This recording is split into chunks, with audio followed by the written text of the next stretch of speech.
صورتحال ابھر کر ہمارے سامنے آتی ہے. کئی دہائیاں گزر گئیں. ہم نے دیکھا کہ پتھروں سے ٹینکوں کا مقابلہ کرتے ہوئے بچے آج اب اسی انداز میں بربریت جاری ہے. میزائل داغے جا رہے ہیں, راکٹ داغے جا رہے ہیں, گھر مسمار ہو رہے ہیں, مسجدیں شہید کی جا رہی ہیں, معصوم بچوں کی لاشیں ٹیلی ویژن سکرین پر ہم دیکھتے ہیں. یہ کس طرح سے, کس زاویے سے آپ اس ساری صورتحال کو دیکھتے ہیں ڈاکٹر صاحب؟ اس پوری صورتحال میں سمجھتا ہوں کہ یونائٹڈ نیشنز کا ادارہ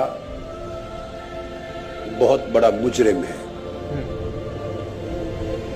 ادارے کا قیام اس لیے عمل میں آیا تھا کہ یہ بین الاقوامی سطح پر امن عالم کو بحال بھی کر سکے, حسب ضرورت قائم بھی کر سکے. جی. اور جہاں انٹرنیشنل ڈسپیوٹس ہیں ان کے پیسفل سیٹلمنٹ کا یقینی طور پر عمل درآمد کر سکے. لیکن اس ادارے کو میں کہوں گا مکمل طور پہ ان امور میں ناکامی ہوئی ہے. وہ بعض طاقتور طاقتوں کے ہاتھ میں کھلونا بنا ہوا ہے, خاص طور پہ جن کے ہاتھ میں ویٹو ہے, اور ویٹو نے کلیتاً طاقت کے توازن کو بگاڑ کے رکھ دیا ہے. صحیح. اقوام عالم میں کمزور قوموں کی کوئی حیثیت اس پلیٹ فارم پہ نہیں رہی ہے. یہ فلسطین اور اسرائیل کا مسئلہ بنیادی طور پہ یو این او نے اپنی بے شمار قراردادوں کے ذریعے حل کر دیا تھا اور دونوں ریاستوں کے حقوق کو تسلیم کر لیا تھا, اور دونوں ریاستوں کے قیام, ان کی بقا اور ان کی لیگل, کانسٹیٹیوشنل اور انٹرنیشنل ایگزسٹنس کو تسلیم کر کے ان کی حدود کو متعین کر دیا تھا. صحیح. مگر بدقسمتی ہے کہ یونائٹڈ نیشنز کے ادارے اور طاقتور قومیں اپنی قراردادوں پر آج تک عمل نہیں کر سکے. اگر ان کا ایک سپاہی کہیں مارا جائے, ان کا کتا مارا جائے, تو اس پر یہ بڑی طاقتیں اتنی سیخ پا ہوتی ہیں, انہیں امن عالم خطرے میں نظر آتا ہے, انہیں انسانی حقوق پر ڈاکہ زنی نظر آتی ہے, اور یہ بڑے پیسفل کردار بن کے ابھرتے ہیں, شور مچاتے ہیں. مگر کیا فلسطین کی سرزمین کے بچے انہیں اپنے کتوں اور جانوروں سے بھی کمتر نظر آ رہے ہیں؟ وہاں 50 سال سے زیادہ بے گناہوں کا خون بہ رہا ہے, ریاستی دہشت گردی ہو رہی ہے, 100 سے زیادہ قراردادیں مسترد ہو گئی ہیں, ویٹو کی نظر ہو گئی ہیں. اسرائیل جب چاہتا ہے سیکیورٹی کونسل کی قرارداد پر عمل درآمد کرنے سے انکار کر دیتا ہے, اور اقوام عالم میں کسی کی جرت نہیں ہے کہ وہ اس ملک کو روک سکے. طاقت کا توازن کلیتاً بگڑ چکا ہے. ایک طرف پتھر ہیں, چھوٹی بندوقیں ہیں, دوسری طرف ٹینک ہیں, طیارے ہیں, نیوکلیئر طاقت ہے.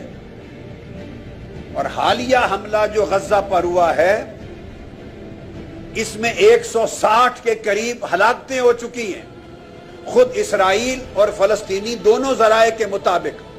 درست. اور 2/3 سے زائد شہری شہید ہو چکے ہیں.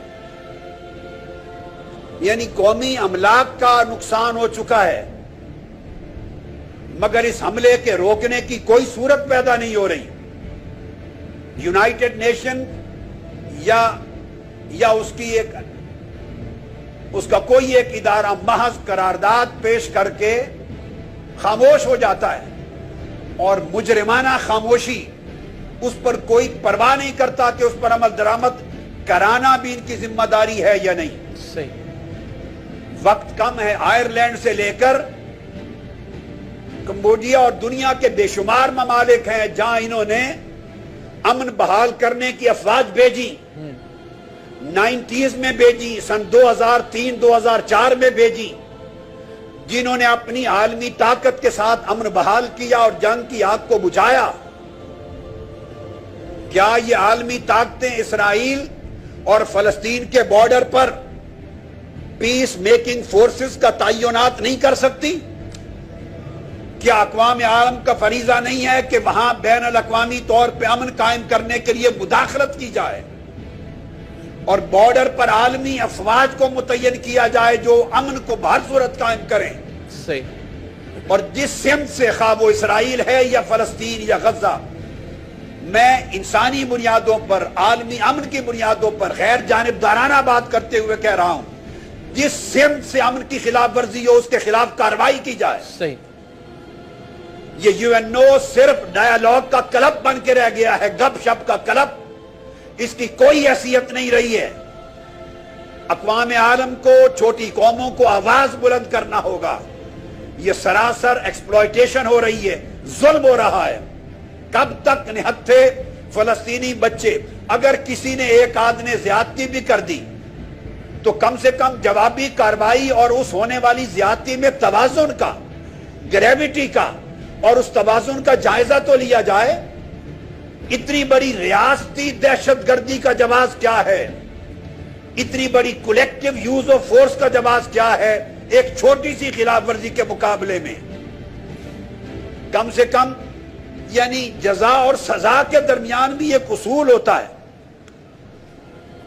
اگر ان کا یہ خیال ہے کہ حماس نے، اسرائیل کا خیال ہے، کوئی راکٹ پر حملہ کیا تھا تو اس کی جوابی کارروائی بھی کوئی حد، کوئی لیمٹ، کوئی گریویٹی ہونی چاہیے، کوئی بیلنس ہونا چاہیے۔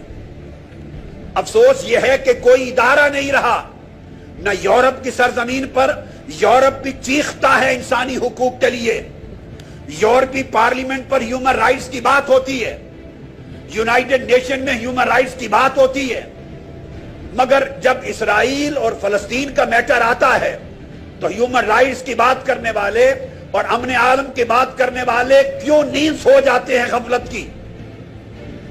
یہاں یہ لاشیں ان کو نظر نہیں آتی؟ لہذا یہاں اثر نو، اس ادارے کی ترتیب نو کی ضرورت ہے۔ اس کے اندر طاقت کے توازن کو قائم کرنے کے لیے ایک نئی صف بندی کی ضرورت ہے، اور جب تک کمزور مظلوم قومیں نہیں اٹھیں گی، اپنا حق نہیں مانگیں گی، کوئی شخص اپنا حق ان کی جھولی میں نہیں دے گا۔ بے شک ہم فلسطین اور غزہ کے مظلوموں کے ساتھ ہیں۔ پاکستان عوامی تحریک نے فیصلہ کیا ہے کہ ان قریب وہ جو عورتیں شہید ہوئی ہیں اور بچے، صحیح، ہم خواتین کا پرامن احتجاج کرنے والے ہیں۔ ان قریب ڈیٹ اناؤنس کر کے پرامن احتجاج کریں گے اور اقوام عالم کو متوجہ کریں گے اور ہیومن رائٹس آرگنائزیشنز کو متوجہ کریں گے اور یو این او کا دروازہ کھٹکھٹائیں گے۔ ہماری امریکہ کی پاکستان عوامی تحریک کی تنظیم یونائٹڈ نیشن جا کے احتجاج کر رہی ہے، صحیح، اور تمام مغربی ممالک کے جو ان کے ہائی کمیشنز ہیں اور ایمبیسیز ہیں ان کے سامنے یادداشت پیش کریں گے تاکہ ان کے ضمیر کو جھنجھوڑا جائے کہ خدا کے لیے بے دریغ طریقے سے اجتماعی انسانی قتل کو روکنے کے لیے اپنا کردار ادا کریں۔ بالکل درست۔ ڈاکٹر صاحب، یہ بڑا واضح لایا ہے عمل پاکستان عوامی تحریک کی حد تک کم از کم سامنے آ گیا۔ آپ نے اقوام متحدہ کی بات بھی کی، مغربی ممالک کا ذکر بھی ہوا، لیکن اگر عالم اسلام پر ایک نظر ڈالی جائے، بحیثیت امت مسلمہ ہم جو کردار اس مسئلے کے حل کے لیے ادا کر سکتے تھے وہ ہم نے کس حد تک ادا کیا یا کیا کر سکتے ہیں اس سلسلے میں، اور بطور اسلامی جمہوریہ پاکستان ہم جو کر سکتے تھے پچھلے 50-60 برسوں میں، کیا ہم نے اس کا حق ادا کیا یا نہیں؟ یا میں عالم بات پہلے کر لوں سر۔ آمین اسلام کا سب سے بڑا ادارہ اس وقت OIC ہے۔ جی، OIC بڑی طاقتوں کے ہاتھ میں ایک تماشا ہے، ایک تماشا ہے، میں بار بار کہہ رہا ہوں۔ صحیح، اس کی ایک ٹکے کی حیثیت نہیں رہی۔ OIC اپنی افادیت کھو چکا ہے، اس کی حیثیت بڑے آقاؤں کے ایک نوکر سے بڑھ کر کچھ نہیں ہے۔ اس کا فرض تھا کہ اپنی آواز بلند کرتا، احتجاج کرتا، یورپین پارلیمنٹ میں بھی جاتا، یونائٹڈ نیشنز میں جاتا اور اتنا پرزور احتجاج کرتا۔ 56 ممالک کا نمائندہ ادارہ ہے، کوئی چھوٹی سی بات نہیں ہے۔ 56 ممالک کی آواز مشترکہ بہت بڑی طاقت رکھتی ہے. OIC بھی بیکار ادارہ ہے, اس سے کوئی توقع عالم اسلام کے حقوق کی حفاظت کی نہیں کی جا سکتی. اور ایک اور عرب ملکوں میں معتمر عالم اسلامی بھی بنی ہوئی ہے, جی ہاں, ایک رابطہ عالم اسلامی بھی بنا ہوا ہے. یہ صرف کھانے پینے کے ادارے ہیں, عیاشی کے ادارے ہیں, اور یہ سب مغربی سامراج کے غلام ہیں. یہ ادارے رابطہ ہو یا معتمر ہو یا OIC ہو, یہ سپوکس پرسن ہیں عالمی طاقتوں کے, عالمی سامراج کے. ان کی اپنی کوئی حیثیت نہیں رہی ہے. یہ اپنی بادشاہتوں کی حفاظت کے لیے غلامی کا کردار ادا کر رہے ہیں. میں پھر کہہ رہا ہوں کہ عالم اسلام کو, امت مسلمہ کو, اور عالم اسلام سے ہٹ کر پوری ہیومینٹی کو, ہیومن ورلڈ کو, ایسٹ سے ویسٹ تک, I am calling all human nations, all weak nations, whether they belong to Muslim world or they belong to non-Muslim world. This is not just a matter of Muslim faith. This is a matter of humanity. This is a matter of peace for the whole world. right. This is a matter of human rights. If there is state terrorism committed against innocent women, so this is a matter of women's rights. This becomes a matter of children's rights. So we have to come up, all Muslims and non-Muslim nations, all weak nations, those who are suffering from international brutality, they have to come up. They are supposed to raise their voice, and they are supposed to knock the doors of UNO and lodge a very big protest in order to restore the worldwide peace for mankind. We are the supporter of peace for the whole world, for whole humanity. But we are unable to achieve this objective of the worldwide peace.